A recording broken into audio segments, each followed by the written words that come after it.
ما ينفعش تدخل اولى او تانية او تالتة اعدادي الا لما تشوف الفيديو ده.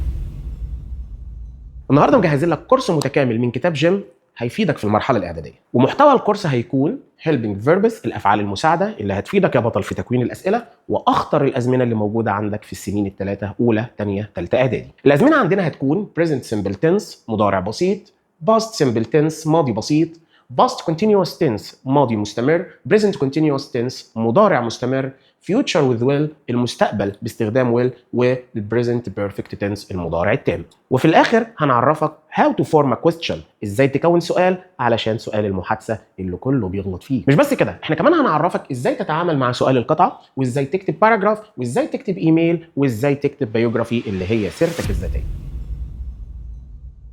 السلام عليكم ورحمة الله طلاب الصف الأول والثاني والثالث الإعدادي. النهاردة معادنا مع الكورس القوي اللي هيخليك بطل في اللغة الإنجليزية بأمر الله. هنبدأ النهاردة مع جزئية القواعد البسيطة اللي هتخليك واقف وشادد حيلك معانا في القواعد طول السنة.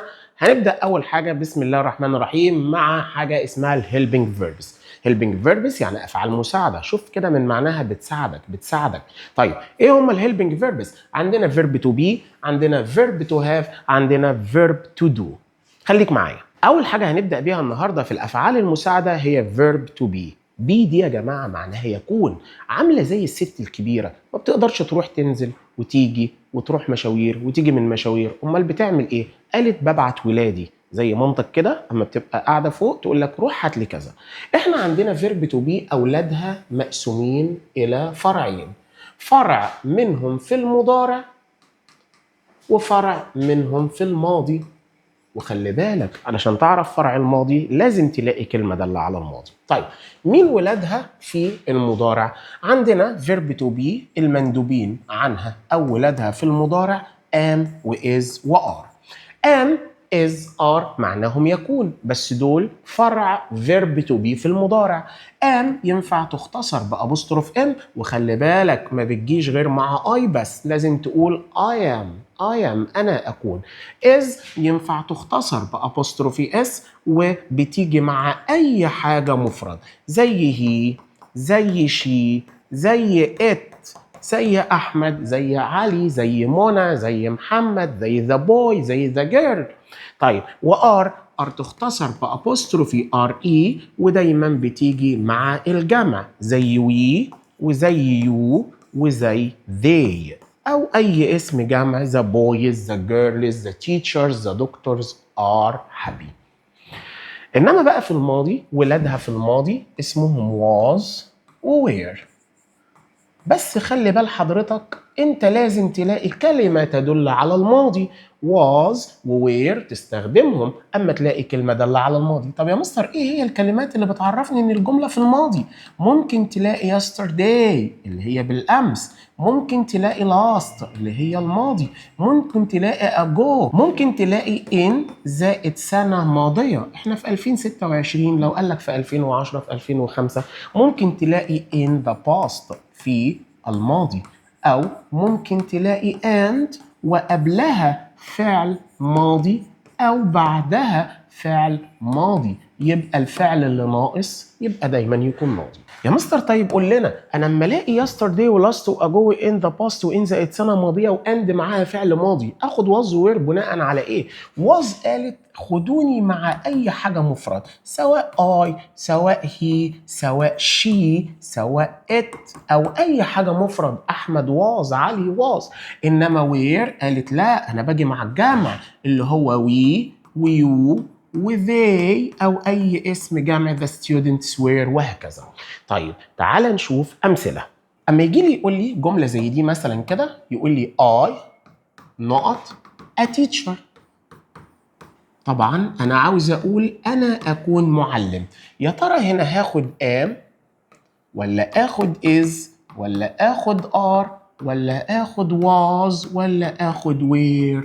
طبعا إحنا هنضطر نستبعد was و were علشان ما لقيتش أي كلمة دالة على الماضي، لا لقيت yesterday ولا last ولا ago ولا أي كلمة دالة على الماضي. إذا الجملة جاية في المضارع يبقى I هتاخد am. تمام. طيب يا مستر لو جات لي الجمله بادئه بهي، قال لي هي نقط ا دكتور، هو طبيب، برضو نفس الكلام. يا ترى هاخد am ولا هاخد is ولا هاخد are ولا هاخد was ولا هاخد were؟ طيب هنا طبعا مفيش كلمة دالة على الماضي، برافو عليك، هنستبعد was و were، إذا هناخد am ولا is ولا are؟ برافو، هي هتاخد is. تمام. طيب لو جات لي جملة تالتة قال لي we not students، احنا طلاب، هل برضو هنا هناخد am ولا هناخد is ولا هناخد are ولا هناخد was ولا هناخد were؟ طبعا يا مستر انت لسه قايل لنا طالما ما فيش كلمه داله على الماضي يبقى لا was ولا were هينفعونا، اذا هاخد we. طبعا برافو عليك، هناخد we are. طيب اما الاقي بقى كلمه داله على الماضي، يعني مثلا جمله زي دي I نقط at school yesterday، أنا كنت في المدرسة بالأمس. برافو عليك، ده فيه هنا دليل قاطع إن الجملة في الماضي اللي هي مين؟ كلمة yesterday. طيب هل ينفع آخد am أو is أو are؟ طبعا لا. ليه؟ لأن المستر قال طالما لقيت كلمة دالة على الماضي لا ليك دعوة بام ولا ليك دعوة بإز ولا ليك دعوة بآر، أمال إيه؟ هتلاقي يا إما was يا إما where، وإحنا قلنا من شوية إن was بتاخد كل حاجات المفرد I وهي وشي وإت، إذا I هاخد معاها was. إنما لو جاء قال لي we نقط مثلا we نقط at the zoo last week، احنا كنا في حديقة الحيوان الأسبوع الماضي. هنا يا ترى هناخد am ولا هناخد is ولا هناخد are ولا هناخد was ولا هناخد where؟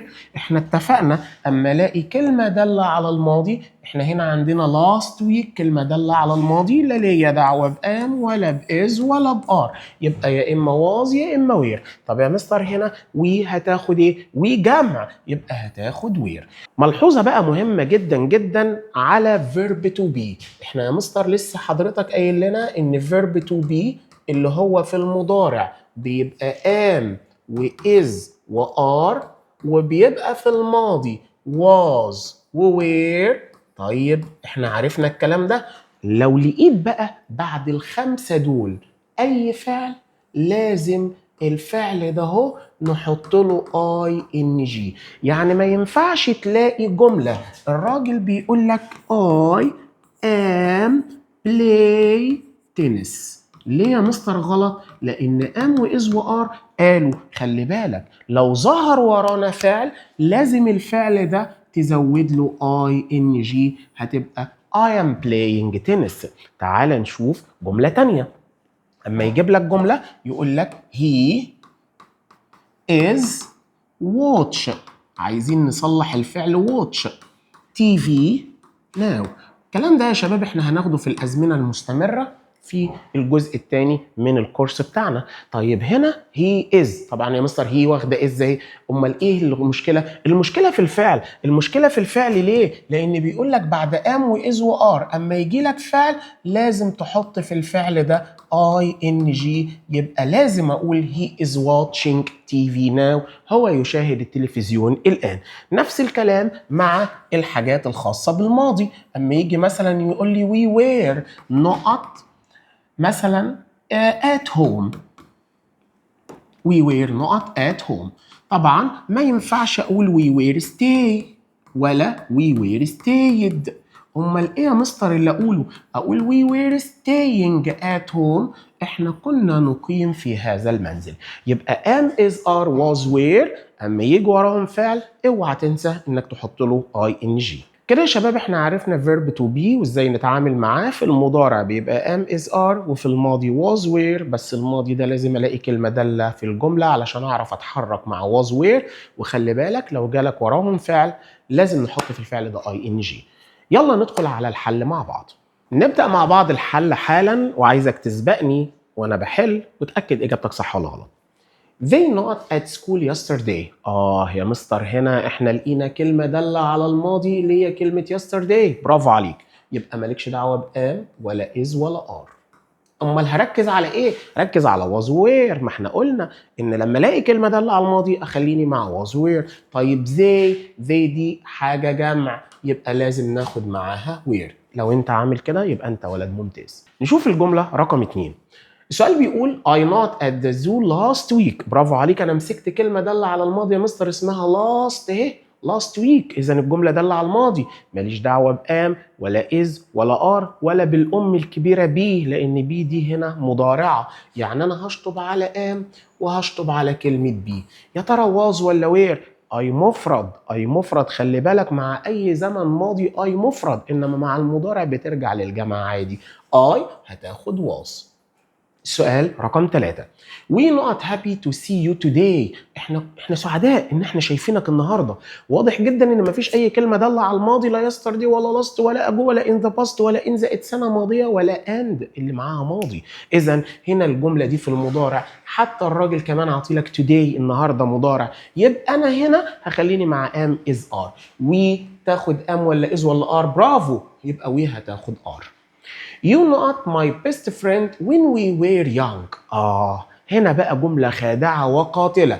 You not my best friend when you were young. واحد يقول لي يا مستر مفيش كلمة دالة على الماضي. ماشي، أنا معاك إن مفيش كلمة دالة على الماضي، بس خلي بالك إحنا هنا عندنا فعل دل على الماضي اسمه وير. إذا طالما ظهر في الجملة فعل واحد ماضي يبقى الجملة دي كلها في الماضي.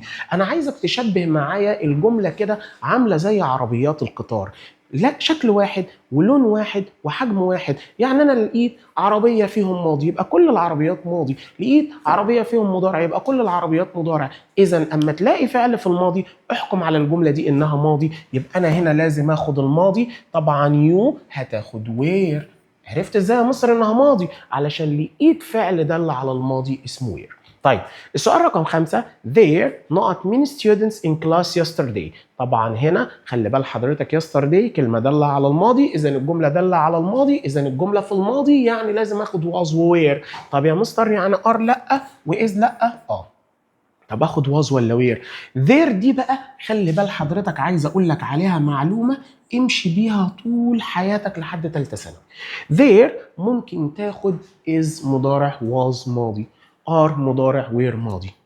طب انا هعرف ازاي يا مستر؟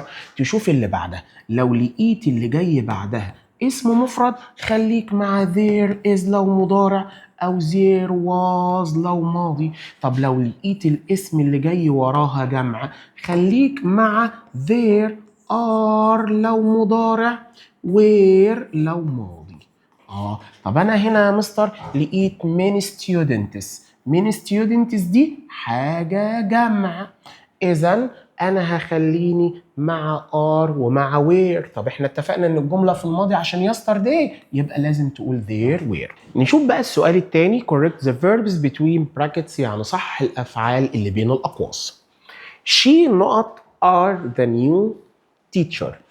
تمام، عايز اقول هي كانت او هي تكون المعلم الجديد. طبعا هنا مفيش كلمه داله على الماضي يبقى ماليش دعوه بواز وير. طيب يا مستر شي بتاخد ايه؟ برافو عليك، شي ما بتاخدش ار، بتاخد از. تمام. السؤال الثاني I am not watch TV. اتفقت معاك اتفاق رجاله ان اول ما الاقي am is are was were وراهم فعل تاني، الفعل ده لازم ياخد معاه ing، يعني مش هينفع اقول watch زي ما هي كده. امال اقول ايه يا شباب؟ اقول watching. خلي بال حضرتك لازم نقول watching. The mechanic not repairing my car now. ازاي repairing فعل معناه يصلح واخد ing من غير ما يبقى معاها am is are was were؟ طبعا لازم the mechanic ده مفرد احط له is. طب يا مستر ليه ما حطيتلوش was؟ لان مفيش كلمه داله على الماضي، بالعكس ده انا عندي كلمه now يعني الان، يعني الجمله مضارع، خليك مع am is are. the mechanic مفرد يبقى اقول the mechanic is repairing. كده الفعل ياخد ing بسلام، مفيش اي مشكله. بعد ما عرفنا كل تفاصيل verb to be am is are was were، ولو جالنا وراهم فعل لازم ياخد ing، في ملاحظات بسيطه كده عاوزك تاخد بالك منها. الاي ان جي قالت يا جماعه انا باجي بعد اي فعل يكون قدامه ام از ار واز وير، بس ليا شروط بسيطه. ايه هي شروطك؟ ايه هي شروط الاي ان جي علشان نسمع كلامها ونزودها لاي فعل قدامه ام از ار واز وير؟ قالت لو الفعل بتاعكم اخره اي مشوا الاي دي قبل ما تحطوني. يعني فرضنا ان فعل عندي زي come يأتي، زي write يكتب، فعل اخره اي، ماشي. فرضنا بقى ان انا لقيت قدام الفعل ده am is are was were، اعمل ايه؟ عادي يا مستر، ما انت لسه قايل لي ان بعد am is are was were اما يجي لي فعل لازم احط له اي ان جي، لازم احط له اي ان جي. الكلام ده غلط. ليه؟ لان الاي ان جي قالت خلي بالكم لو لقيتوا الفعل اخره اي لازم الاول لو سمحتوا مشوا الاي الاول قبل ما تحطوني في الفعل. مشوا الاي الاول قبل ما تحطوني في الفعل. يعني هتلاقيها coming writing من غير الاي. شفت عمو عامل لك ايه هنا؟ عامل لك رايت اهي جاي فيها اي قبل ما يحط الاي ان جي. عمل ايه؟ مشى الاي وحط اي ان جي. النقطة الثانية، الاي ان جي قالت انا ليا شرط تاني. ايه هو شرطك؟ قالت لو لقيتوا الفعل بتاعكم اخره حرف ساكن وقبليه واحد بس متحرك، يعني الحرف الساكن اهو وقبله واحد متحرك، بس لازم يكون واحد بس، حرف واحد بس. يا مستر طب معلش فكرني بالحروف المتحركة كده اللي هم الخمسة A E I O U، دول الحروف الخمسة المتحركين. قالوا لو الفعل اخره حرف ساكن وقبله حرف واحد متحرك، زي مثلا الفعل قط يقطع، اخره حرف التي حرف ساكن مش من الحروف دي، بس اليو حرف متحرك. فرضنا ان الفعل قط لقيت قدامه am is are was were، المستر قال لازم اي فعل يجي بعد am is are was were لازم يتحط له اي ان جي، فانا هحط اي ان جي يا مستر عادي. ايه اعتراضك؟ اعتراضي على حاجه ان الفعل طالما اخره حرف ساكن وقبله واحد بس متحرك لازم تضاعف الحرف الساكن، تضاعف حرف التي، تحط حرف تي تانية قبل ما تحط الاي ان جي. زي مثلا الفعل هات اخره حرف التي ساكن وقبله الاي متحرك، ضاعفنا الحرف الساكن قبل ما نحط الاي ان جي. طيب النقطة الثالثة والشرط الثالث، الاي ان جي قالت يا جماعة لو لقيتوا الفعل بتاعكم اخره اي اي، ماشي. زي مثلا الفعل داي، داي يعني يموت. فرضنا ان الفعل داي ده جاء قدامه ام او از او ار او واز او وير، اعمل ايه يا مستر؟ اعمل ايه؟ قال لك هنيجي احط له اي ان جي كده على طول. لا، الاي ان جي قالت لا. امال ايه؟ قالت معلش الشرط بتاعي انكم تمشوا الاي اي دي خالص، مشوا الاي اي تماما واستبدلوها لي بواي، استبدلوها بواي. يبقى اذا داينج هتبقى بالشكل ده. شوف لاي فعل معناه يكذب اهو اخره اي اي. فرضنا ان انا الايد جاي قدامه اي ان ام واز وار وعاوز ازود له اي ان جي، لازم امشي الاي اي واخليها واي ثم اضع الاي ان جي. طاي يربط. شفت الراجل عمل ايه؟ مشى الاي اي وحط مكانها واي ثم اضاف الاي ان جي. طب يا مستر ازاي بقى ام فيه؟ ام از ار يكون، واز وير كانوا. انا عايز اقول لم يكون ولم يكونوا. اعمل ايه يا مستر؟ كل اللي هتعمله هتحط بعد ام از ار نوت was were not. يبقى انت كده نفيت. شوف هننفي ازاي؟ بوضع نوت بعد am is are was were. شوف اول جمله طاهر is not in the club now. شوف is not، طب انا نفيتها خليتها isn't. There are not happy. شوف نفيتها ازاي؟ aren't happy. اذا لو حابب تنفي am is are كل اللي هتعمله انك هتحط not بعد am is are. تعال معايا نشوف تمارين على الجزئيه دي وتفاصيل الاي ان جي علشان ما تغلطش. اول سؤال بيقول لك فاتن اند اي. فاتن اند اي دول حاجه جمع. يا مستر ليه؟ ده اي يعني انا، وانا بتاخد اي ام معاها او واز معاها. قال لك لا، هنا فاتن اند اي اصبحنا كده احنا الاثنين جمع، يبقى المفروض ادور على ار او ادور على وير. طيب فاتن اند اي نوت ان ذا لايبراري يسترداي، عرفنا كده ان الجمله بتاعتنا في الماضي، يبقى اذا لازم اخد معاها وير. تمام. هنا وي نقط ناو، في كلمة ناو يبقى عرفتني ان الجملة مضارع. وي ما بتاخدش از، واتفقنا ان الاي ان جي ما تجيش لوحدها كده من غير ما يبقى في ام از ار واز وير. طب يبقى ار ايتنج مضارع ولا وير ايتنج ماضي؟ خلي بالك ما فيش كلمة دالة على الماضي، اذا هاخد ار ايتنج علشان الجملة مضارع وخصوصا عشان فيه ناو الان. عاطف نقط يو سك. عاطف كما هنا انت عارف الكما دي معناها ايه؟ يا عاطف. نقط يو سيك، هل انت مريض؟ الراجل هنا عاوزك تسأل سؤال. يو هنا حاجة جمع، مش هتاخد معاها از، ومش هتاخد معاها واز، ومش هتاخد معاها ام. اذا هنا هقول له are you sick؟ هل انت مريض؟ طيب هنا they are right the exercise. المستر قال ان بعد am و is و are اما يجي لي اي فعل لازم احط له اي ان جي، بس خلي بالك الفعل هنا عندنا معيوب في اي في الاخر. الاي ان جي قالت مشوا الاي وحط الاي ان جي، اوعى تحط الاي وبعدها اي ان جي، اوعى. I am cut the meat. طبعا المستر قال بعد am و is و are was were اما يجي لي فعل لازم احط له اي ان جي، بس خلي بالك الفعل cut اخره ساكن وقبله متحرك، لازم اضاعف الساكن واحط اي ان جي. She is lie on the beach. طبعا هنا lie هنا معناها مش تكذب بقى، معناها تركض او تضجع. طبعا she بعدها is، المستر قال برضو ان بعد am is are was were لازم احط الاي ان جي، بس عندي الفعل lie اخره اي اي بنمشي الاي اي ونحط مكانها واي ثم نضع الاي ان جي. I not cut the meat now.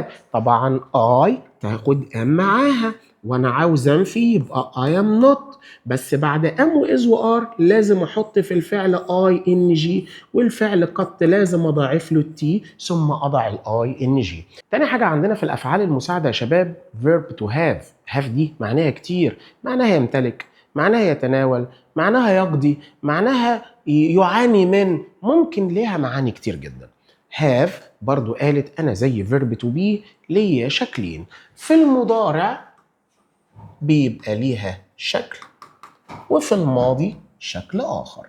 طيب احنا اتفقنا ما احكمش على الماضي انه ماضي الا لما الاقي كلمه داله على الماضي. yesterday last ago in the past in the سنه ماضيه، وكمان and لو بعدها فعل ماضي او في الجمله فعل ماضي بصفه عامه لازم الاقي كلمه داله على الماضي. انما شكلها في المضارع ايه يا شباب؟ قال لك شكلها في المضارع يا اما has يا اما have، الاتنين معناهم يمتلك او يقضي او يتناول او يعاني من. بس هاز قالت يا جماعه انا باجي مع ضمائر المفرد زي هي او شي او ات، وهاف قالت يا جماعه انا باجي مع ضمائر الجمع، وضمائر الجمع اي وي ويو وذي. فاكر ساعة ما قلت لك ان اي مع الماضي هي مفرد انما مع المضارع هي جمع؟ فاكر الكلام ده؟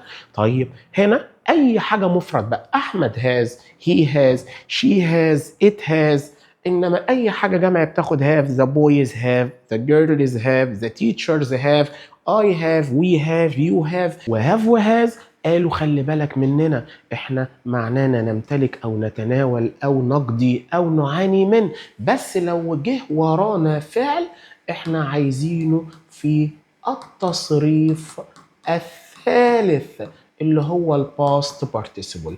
وانت بتحفظ تصريفات ثالثه دايما معانا في الحفظ بتلاقي الفعل جنبه مربعين، الفعل والماضي والتصريف الثالث، هو ده التصريف الثالث. هاز وهاف قالوا احنا لو جه ورانا فعل احنا عاوزينه في التصريف الثالث. اذا ام واز وار قالوا لو جه ورانا فعل احنا عايزينه في الاي ان جي. هاف وهاز قالوا لو جه ورانا فعل احنا عايزينه في التصريف الثالث. طب في الماضي يا مستر فرضنا ان انا لقيت كلمة yesterday، فرضنا ان انا لقيت كلمة last، فرضنا ان انا لقيت كلمة ago، فرضنا لقيت in the past، فرضنا اني لقيت in زائد سنة ماضية، او لقيت فعل ماضي في الجملة. اعمل ايه؟ اعرف على طول ان الجملة في الماضي. اخد ايه بقى؟ قال لك ما تاخدش هاز وهاف، امال تاخد ايه؟ اخد هاد. يبقى الماضي من هاز وهاف هو هاد. وخلي بالك هاد برضو قالت لو جه ورايا فعل احنا عاوزينه في الباست بارتيسيبل يعني في التصريف الثالث. طيب تعالى كده نشوف امثله. اما يجيب لي جمله زي دي يقول لي I نقط كار، انا امتلك سياره. يا ترى I هتاخد هاز ولا هتاخد هاف ولا هتاخد هاد؟ واضح جدا جدا ان الجمله ما فيهاش حاجه داله على الماضي، إذا خليك في المضارع، وآي قلنا بتتعامل معاملة الجمع يبقى I have. طيب لو جالي نفس الجملة وقال لي I نقط car last year، أنا كنت أمتلك سيارة العام الماضي، يا ترى أقول has ولا أقول have ولا أقول had؟ واضح جدا إن الجملة دالة على الماضي وفيها كلمة دالة على الماضي، إذا الجملة في الماضي أقول had. وأؤكد عليك خلي بال حضرتك إن أنت لو لقيت كلمة دالة على الماضي لازم تاخد had. مين يعرف يحل معايا الجملة دي؟ أما يجي مثلا يقول لي she has نقط أدل، دل معناها دمية أو عروسة، يا ترى هقول she has وأحط بعدها buy ولا أحط بعدها buying ولا أحط بعدها bought ولا هنحط الفعل buys؟ يا مستر خلي بال حضرتك معايا يا محترم ان بعد هاز وهاف المستر قال لو جه وراهم فعل لازم الفعل يبقى الباست بارتيسيبل، وانت عارف ان الباست بارتيسيبل من باي بوت، باي بوت بوت، باي مضارع بوت ماضي، التصريف الثالث بوت. طيب اما يجيب لي مثلا جمله زي دي كده يقول لي I have نقط lunch، يا ترى اقول I have eat ولا I have ate ولا I have eaten ولا I have eats lunch؟ طبعا المستر قال ان بعد am is انا اسف بعد has وهاف وهاد لو جالي فعل لازم يكون past participle. الباست participle هنا eaten لان eat المضارع، الماضي ate، التصريف الثالث eaten، ودي طبعا من الافعال الشاذه ذات التصريفات الشاذه. كده نبقى جاهزين ندخل نحل على have وhas وhad. السؤال الاول بيقول لك we نقط a wonderful vacation. wonderful vacation يعني اجازه رائعه in Alexandria last week. كلمه السر last week عرفتني ان جملتي في الماضي، اذا مش هاخد have مش هاخد has مش هاخد are، انما الوحيده الماضيه هنا had. يبقى we had a wonderful vacation، احنا عملنا رحله رائعه in Alexandria last week. طيب السؤال رقم 2 I not passed the final exam. خلي بال حضرتك passed هنا ده فعل في الباست بارتيسيبل في التصريف الثالث، طبعا مش هاخد am ومش هاخد was، اللي بيجي وراهم الباست بارتيسيبل مين يا شباب؟ have وhas وhad. قلنا اي فعل يجي بعد have وhas وhad يبقى التصريف الثالث، يبقى دي التصريف الثالث يبقى ناقصك have وhas وhad. طبعا I بتاخد معاها have. هدى اند تامر، هدى اند تامر دول جمع، اذا نقط done will end their exams. طبعا done تصريف ثالث ماشي، يبقى has وهاف وهاد. طبعا هنا هضطر استغنى عن are وهضطر استغنى عن where. طب has ولا have؟ احنا اتفقنا ان هدى اند تامر دول حاجه جمع، يبقى لازم اقول معاهم ايه يا شباب؟ have. طيب رامي نقط had a terrible accident. طبعا هنا had تصريف ثالث، كل السر هنا في التصريف الثالث. طيب يبقى اذا هاخد has ولا have ولا was ولا is؟ برافو عليك، رامي مفرد يبقى لازم ناخد معاه has. طيب تعال نصلح الافعال اللي بين قوسين. منال have many jobs to do every day. طبعا هنا have يا جماعه الخاصه بالجمع، انما منال دي مفرد يبقى مش هقول have، هقول ايه؟ طبعا هقول has. I have watching a nice movie. watching غلط، احنا ما بنحطش للفعل ing الا بعد am is are was were. طيب انا لقيت هنا عندي have، لقيت has، لقيت had، عايزه الباست بارتيسيبل. الباست بارتيسيبل يعني التصريف الثالث من watch watched. طيب we have a tour in Giza yesterday. طبعا الجمله هنا في الماضي يبقى لازم اتعامل مع الماضي، have وhas مضارع، had ماضي، يبقى اذا انا همشي have لانها مضارعه وهحط مكانها had. خلي بال حضرتك ان في زي ما قلنا في بدايه الشرح ان في بعض المعاني الاخرى لهاف. هاف مش معناها يمتلك بس، هاف ممكن يبقى معناها يتناول، يستلم، يقضي، يستمتع به، يعاني منه. شوف المثال الاول I had an email from my friend yesterday. انا استلمت ايميل من صديق امبارح. I usually have my lunch with my family. أنا عادة أتناول الطعام مع أسرتي. سمير has a nice time when he goes to مرسى مطروح. طبعا هنا سمير has a nice time مش معناها يمتلك وقت رائع، لا يستمتع بوقت رائع. طيب ازاي يا مستر أنفي has وازاي أنفي have وازاي أنفي had؟ كل اللي حضرتك هتعمله هتحط وراهم نوت. عايز تكتبهم بالصيغة الطبيعية هتقول has not have not had not. إنما عاوز تختصرهم كل اللي هتعمله in apostrophe t in apostrophe t in apostrophe t. تمام، يبقى انت كده قلت hasn't و haven't و hadn't. وبرضو ما تنساش لو جا وراهم فعل لازم الفعل يكون في الباست participle يعني التصريف الثالث. شوف my friends جمع نفينا ازاي؟ ب have not او قلنا haven't المختصرة. arrived ده التصريف الثالث ليه. تعال نحل على الجزئية دي كده سريعا. السؤال الأول بيقول لك I usually have beans for breakfast. I usually have beans لازم كده ترجم هنا كلمة have. I usually have beans. beans ده يعني الفول، يبقى أنا دائما أتناول الفول في الفطار. هنا have means إيه؟ sell يبيع، spend يقضي، drinks يشرب، ولا eat؟ طبعا هنا have معناها يتناول يعني بياكل. أنا أتناول الفول يعني أنا أكل الفول في الفطار. We not dinner outside our home. طبعا إحنا ما بنتناولش الفطار، ما بنتناولش العشاء خارج المنزل. يا ترى we haven't؟ احنا لو قلنا haven't طبعا لازم احط بعدها تصريف ثالث. وهاف يا جماعه ما بتتنفيش بهافنت الا لما يبقى وراها تصريف ثالث. having ما تنفعش عشان ما فيش اي حاجه تعبر عن الاي ان جي في الجمله. we don't have ولا we doesn't have. طبعا حضرتك عارف ان we جمع، الجمع بياخد don't. we don't have نحن لا نتناول، انما doesn't دي بتيجي مع المفرد هي وشي وات او اي حاجه مفرد. نادر نقط arrived yet. طبعا arrived دي تصريف ثالث، إذا لازم هنا يبقى فيه has أو have أو had أو hasn't أو haven't أو hadn't. طبعا نادر مفرد يبقى لازم نقول معاه إيه؟ hasn't. They don't have returned home yet. returned دي تصريف ثالث. المستر قال طالما في تصريف ثالث يبقى فيه has و have و had أو hasn't أو haven't أو hadn't. طبعا they لازم أقول have not اللي هي haven't مش don't have. طيب I نقط am lost my wallet.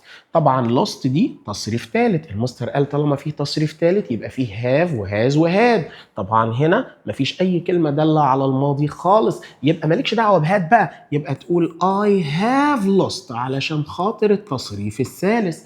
بعد كده she is spend a nice time in Alexandria. بيوقعك، خلي بالك بيوقعك. هنا she is بعد am و is و are was where. المستر قال لما يجي فعل لازم الفعل ده يبقى ing يبقى spending.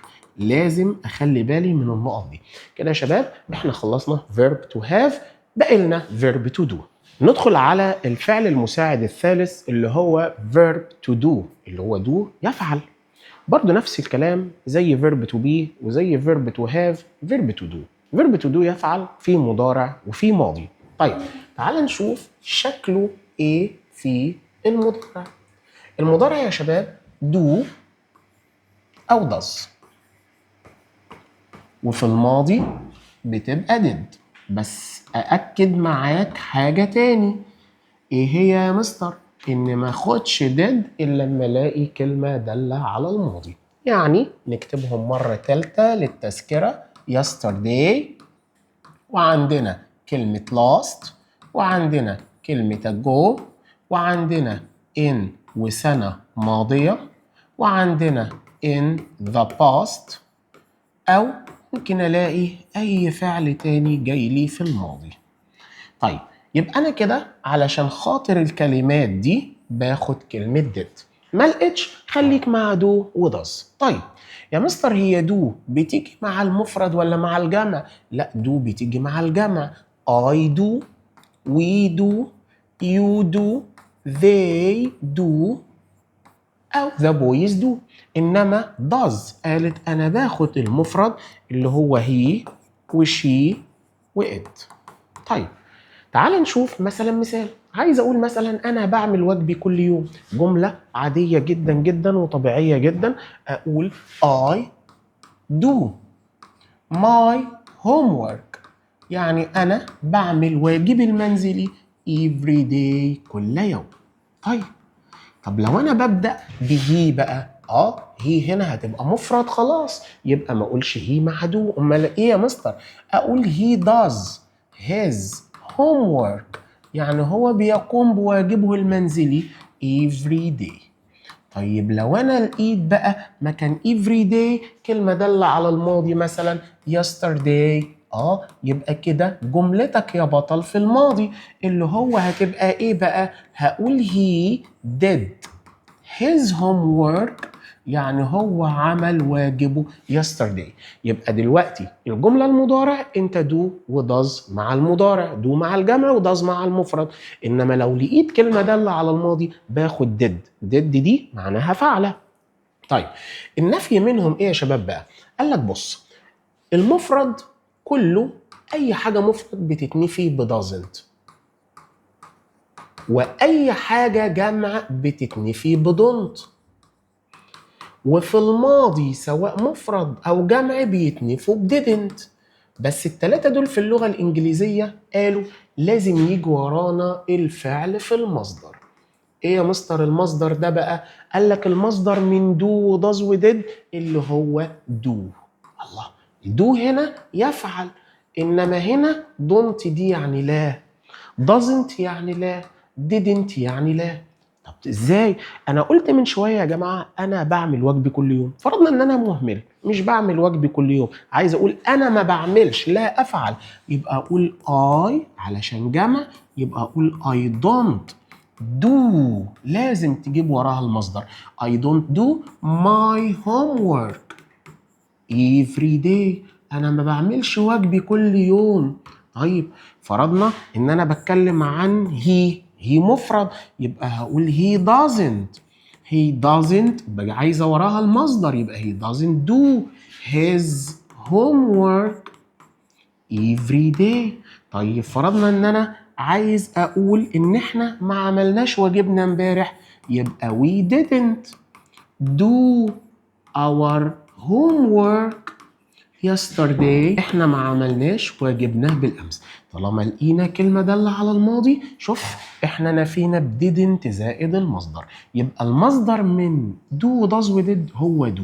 امال النفي ده يا مستر فايدته ايه؟ فايدته معناه لا. يبقى انت دلوقتي في المضارع verb to do does، وفي الماضي did، والثلاثه دول كلهم بيتنفوا ب don't و doesn't و didn't do.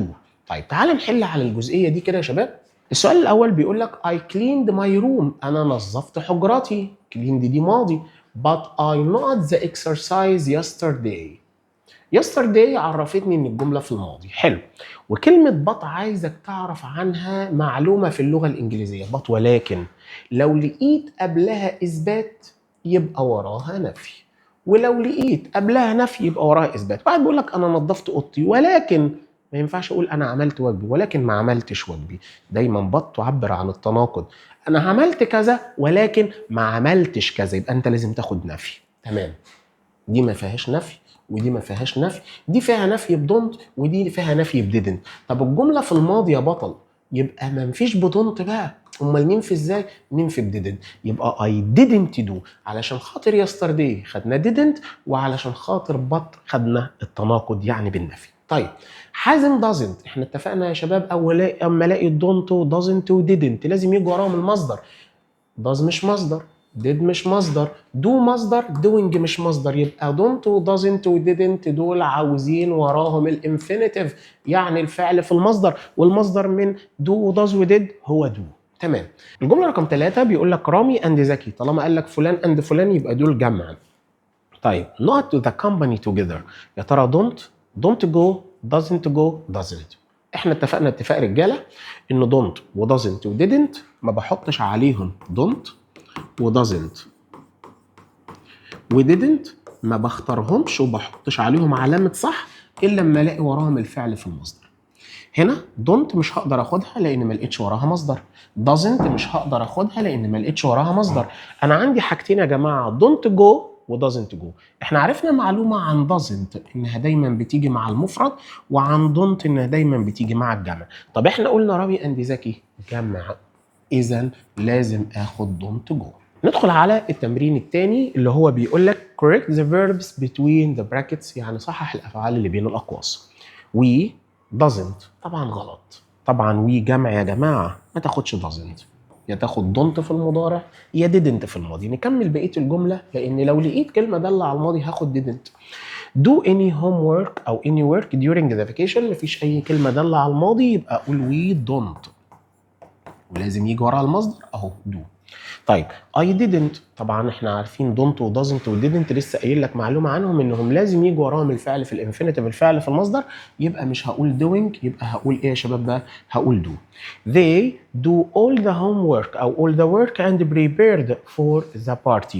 طبعا هنا المستر قال لو لقيت and ومعاها فعل ماضي، احنا اتفقنا ان الجمله كده عامله زي عربيات القطر، يبقى هنا الفعل لازم يكون ماضي. الماضي من do هي كلمة did. بعد ما تعرفنا على verb to be و verb to have و verb to do، عندنا برضو أفعال مساعدة تانية، مش دول كل الأفعال.